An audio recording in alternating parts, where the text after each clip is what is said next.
और प्यारे भक्तों, इस प्रकार से श्री शिव महापुराण के अंतर्गत चतुर्थ कोटि रुद्र संहिता चांडाली की सदगति का वर्णन आपने सुना।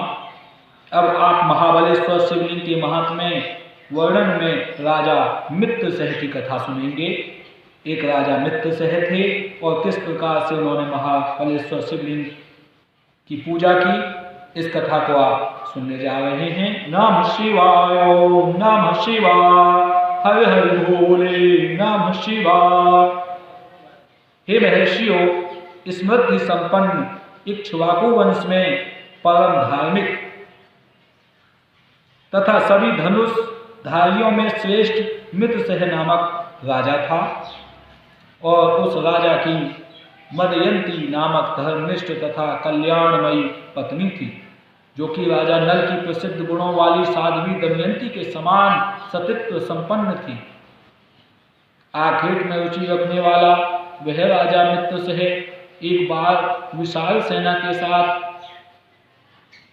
घने वन में आया और वहां घूमते हुए उस राजा ने साधुओं को दुख देने वाला महादुष्ट तथा नीच कमठ नामक राक्षस को मार डाला। तब उस निशाच का पापी छोटा भाई, मैं इस राजा से छल से जीत लूंगा, ऐसा निश्चय करके कपट रूप धारण कर राजा के पास गया। उसे विनम्र आकृति वाला तथा सेवा करने के लिए आया हुआ देखकर उस राजा ने बिना सोचे समझे ही उस रसोई का अध्यक्ष बना दिया और उसके अनंतर कुछ समय तक उस वन में विहार करते वह राजा शिकार से निवृत्त हो उस वन को छोड़कर आनंद पूर्वक अपने नगर को लौट आया।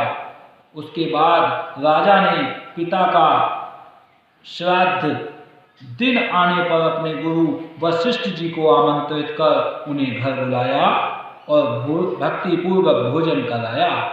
रसोइये का रूप धारण करने वाले उस राक्षस ने वशिष्ठ जी के सामने मनुष्य के मांस से मिश्रित शाकाविष परोसा। तब गुरु इसे देखकर कहने लगे, गुरुजी बोले, हे राजन, तुम्हें धिक्कार है, जो कि कपटी तथा दुष्ट तुमने मुझे मांस का परोस दिया, अतः तुम राक्षस हो जाओ। उन्हें इसे उस राक्षस का कृत्य जानकर उन गुरु ने विचार करके उस सांप की अवधि 12 वर्ष पर्यंत कर दी। तब वह राजा गुरु के द्वारा बिना सोचे समझे दिए गए इस शाप को अनुचित जानकर क्रोध से व्याकुल हो गया और अंजलि में जल लेकर गुरु को शाप देने के लिए उद्यत हुआ। तब उसकी धर्मशीला पतिव्रता स्त्री मदयंती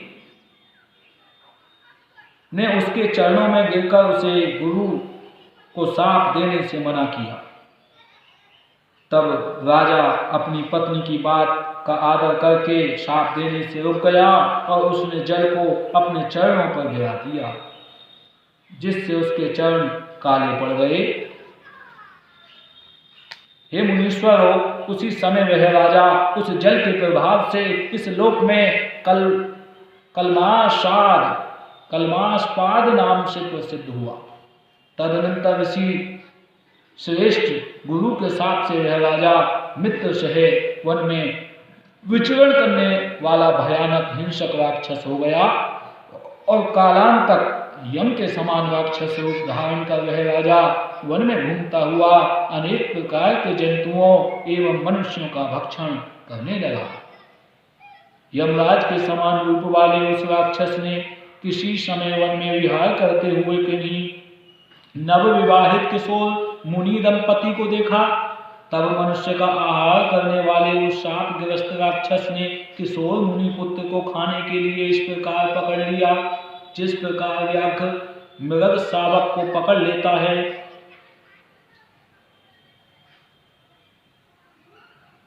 और जब मनुष्य का आहार करने वाले राक्षस ने मुनि पुत्र को खाने के लिए पकड़ लिया, तो उसके बाद राक्षस द्वारा काख में दबाए गए अपने पति को देखकर उसकी पत्नी भयभीत होकर करुण वचन बोलती हुई उससे प्रार्थना करने लगी। किंतु उसके अनेक बार प्रार्थना करने पर भी नरभक्षी, निर्दयी तथा दूषित अंतःकरण वाला वह राक्षस ब्राह्मण पुत्र का सिर नोच कर खा गया। अब अत्यंत दुखित वह दीन साध्वी स्त्री ने विलाप कर पति की अस्थियां एकत्रित कर विशाल चिता का निर्माण किया। उसके बाद पति का अनुगमन करने वाली उस ब्राह्मण पत्नी ने अग्नि में प्रवेश करते समय राक्षस रूपधारी राजा को शाप दिया। नमः शिवाय, ओम नमः शिवाय, कि आज से यदि तुम किसी स्त्री से संगम करोगे तो उसी क्षण तुम्हारी मृत्यु हो जाएगी। और ऐसा कहकर वह पतिव्रता अग्नि में प्रविष्ट हो गई। वह राजा भी निर्धारित अवधि तक गुरु के शाप का अनुभव करके पुनः अपना वास्तविक रूप धारण कर प्रसन्न होकर अपने घर चला गया। ब्राह्मणी के शाप को जानकर वह धैर्य से अत्यंत डरती हुई मदयंती ने रति के लिए उत्सुक अपने पति को रोका। तब संतान विहीन वह राजा राज्य भोगों से उदासीन होकर संपूर्ण राज्य को छोड़कर वन में ही चला गया। उसने अपने पीछे पीछे आती हुई तथा बार बार धमकाती हुई विकट आकार वाली दुखदायिनी ब्रह्म हत्या को देखा। उससे पीछा छुड़ाने की इच्छा वाले दुखित चित्त से उस राजा ने नमः शिवाय, ओम नमः शिवाय, जप तप यज्ञ आदि अनेक उपाय किए। हे ब्राह्मणों, जब तीर्थ स्थान आदि अनेक उपाय से भी उस राजा की ब्रह्म हत्या दूर नहीं हुई, तब वह राजा मिथिलापुरी चला गया और उस ब्रह्म हत्या की चिंता से अत्यंत दुखित हो गया। मिथिलापुरी के बाहर उद्यान में पहुंचा। वहां उसने मुनि गौतम को आते हुए देखा। राजा ने विशुद्ध अंतकरण वाले उन महर्षि के पास जाकर उनके दर्शन से कुछ शांति प्राप्त करके बार बार उन्हें प्रणाम किया। उसके अनंतर ऋषि ने उसका कुशल मंगल पूछा। तब उसकी कृपा दृष्टि से कुछ सुख का अनुभव करके दीर्घ तथा गर्म श्वास लेकर राजा ने उनसे कहा। राजा बोले, हे मुनि, हे तात, दूसरों के द्वारा न देखी जा सकने वाली यह दुस्तर ब्रह्म हत्या पग पग पर धमकी देती हुई मुझे दुख दे रही है। शापग्रस्त होने के कारण जो मैंने ब्राह्मण पुत्र का भक्षण किया था, उस पाप की शांति हजारों प्रायश्चित करने पर भी नहीं हो पा रही है। हे मुनि, इधर उधर घूमते हुए उसकी शांति के लिए मेरे द्वारा अनेक उपाय किए गए, फिर भी मुझे पापी की ब्रह्म हत्या निवृत्त नहीं हुई। आज मुझे मालूम पड़ता है कि मेरा जन्म सफल हो गया, क्योंकि आपके दर्शन मात्र से मुझे विशेष आनंद प्राप्त हो रहा है। अतः हे महाभाग, आपके चरण कमल की शरण में आए हुए मुझ पाप कर्मा को शांति प्रदान कीजिए, जिससे मैं सुख प्राप्त कर सकूं। सूत जी बोले, हे ऋषियों, राजा के इस प्रकार प्रार्थना करने पर करुणा से आर्द्र चित्त वाले गौतम जी ने घोर पापों से छुटकारा पाने के लिए राजा को श्रेष्ठ उपाय बताया। नमः शिवाय, ओम नमः शिवाय, हर हर भोले नमः शिवाय। और गौतम जी बोले, हे राजेंद्र, तुम धन्य हो।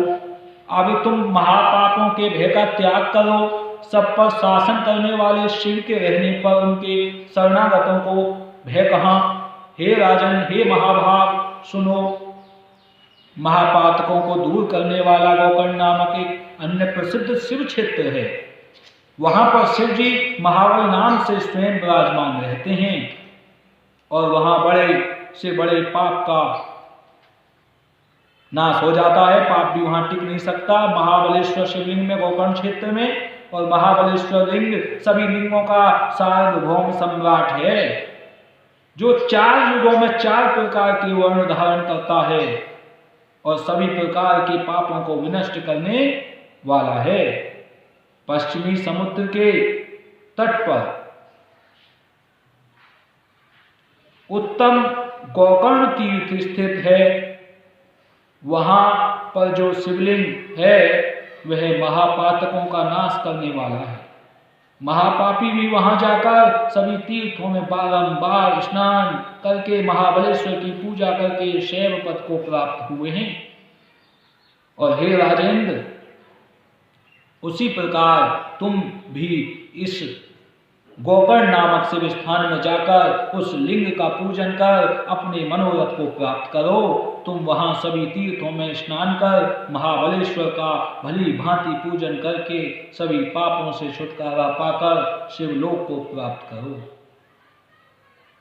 सूत जी बोले, हे महर्षियों, इस प्रकार महान आत्मा वाले महर्षि गौतम मुनि ने आज्ञा प्राप्त कर वह राजा अत्यंत प्रसन्न चित्त होकर गोकर्ण तीर्थ में गया और वहां सभी तीर्थों में स्नान कर महाबलेश्वर की पूजा करके अपने संपूर्ण पापों से मुक्त होकर उसने शिव के परम पद को प्राप्त किया।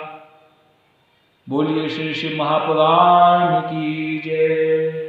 श्री महाबलेश्वर शिवलिंग की जय। जय जय श्री शिवाय नमः।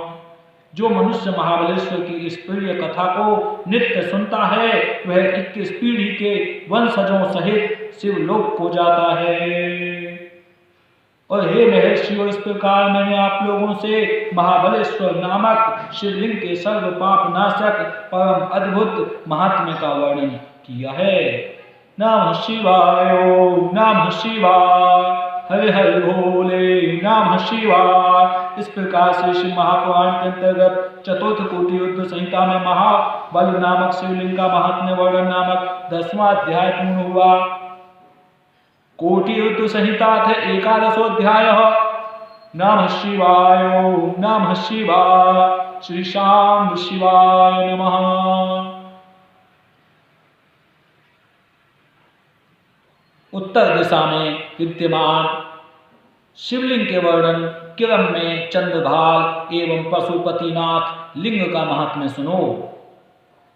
प्यारे भक्तों, आपने पश्चिम दिशा के सुने, जहां पर गुजरात आती हैं, सोमनाथ शिवलिंग के विषय में सुना, आओ सुनेंगे। वहीं पर महाबलेश्वर शिवलिंग जो अपनी नर्मदा पश्चिम की ओर बहकर जाती हैं, एकमात्र नदी, बाकी सब पूर्व की ओर बहती हैं, ये पश्चिम की ओर बहती हैं नर्मदा। और वहीं गोकर्ण क्षेत्र, वहीं महाबलेश्वर शिवलिंग, उस पश्चिम का आपने जिक्र सुना। अब उत्तर में हिमालय है, कश्मीर की तरफ, वहां पर आप उत्तर दिशा में विद्यमान शिवलिंग के वर्णन क्रम में चंद्रभाल और पशुपतिनाथ लिंग का महात्म्य सुनो। नमः शिवाय, नमः शिवाय, हर हर भोले, नमः शिवाय। ऋषिगण बोले, हे महाभाग, हे सूची, शिवजी में आसक्त चित्त वाले आप धन्य हैं, जो कि आपने महाबलेश्वर लिंग की यह अद्भुत कथा हमें सुनाई। और अब उत्तर दिशा में स्थित जो शिवलिंग है उनका पाप नाशक निर्बल महात्म्य आप हमें सुनाइए। नमः शिवाय, नमः शिवाय, हर हर भोले, नमः शिवाय, नमः शिवाय, नमः शिवाय।